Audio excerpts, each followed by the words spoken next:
स्वर्ण पक्षी का वरदान। एक समय की बात है। अल्वेरिया नाम के एक भव्य राज्य में राजकुमारी सेराफिना रहती थी। वह महलों की चकाचौंध में पली बढ़ी थी, पर उसके दिल को सच्चे प्यार और स्वतंत्रता की तलाश थी। एक शाम, जब वह महल के उद्यान में टहल रही थी, तो उसे बांसुरी की मधुर धुन सुनाई दी। संगीत इतना सुरीला था कि वह मंत्रमुग्ध हो गई। धुन का पीछा करते हुए वह एक पुराने वट वृक्ष के पास पहुंची, जहां एक साधारण युवक बांसुरी बजा रहा था। उसका नाम एलियास था, जो महल के अस्तबल में काम करता था। रात दर रात सेराफिना चुपके से उससे मिलने लगी।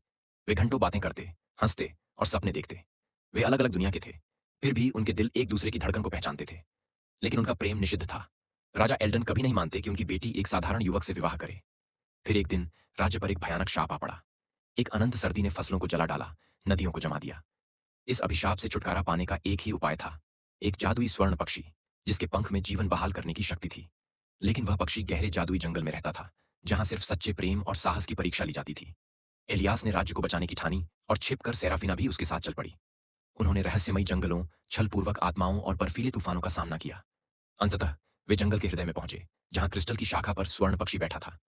पक्षी ने कहा, सिर्फ वही मेरा पंख ले सकता है जिसका प्रेम निस्वार्थ हो। एलियास ने बिना सोचे आगे कदम बढ़ाया, यह जानते हुए कि वह अपने प्राण भी दे सकता है। पक्षी उनके सच्चे प्रेम से प्रभावित हुआ और उन्हें एक स्वर्ण पंख भेंट किया। जब वे वापस आए, तो सेराफिना ने पंख को महल के द्वार पर रख दिया। देखते ही देखते राज्य से शीतकाल का अभिशाप हट गया। धरती फिर से हरी भरी हो गई। राजा एल्डन ने एलियास के साहस को देखकर उसे आशीर्वाद दिया और दोनों के विवाह की स्वीकृति दे दी। इस प्रकार राजकुमारी और गरीब युवक का प्रेम, साहस और बलिदान से परिपूर्ण था। उन्होंने मिलकर एक ऐसा राज्य बसाया जहां प्रेम ही सबसे बड़ी दौलत थी।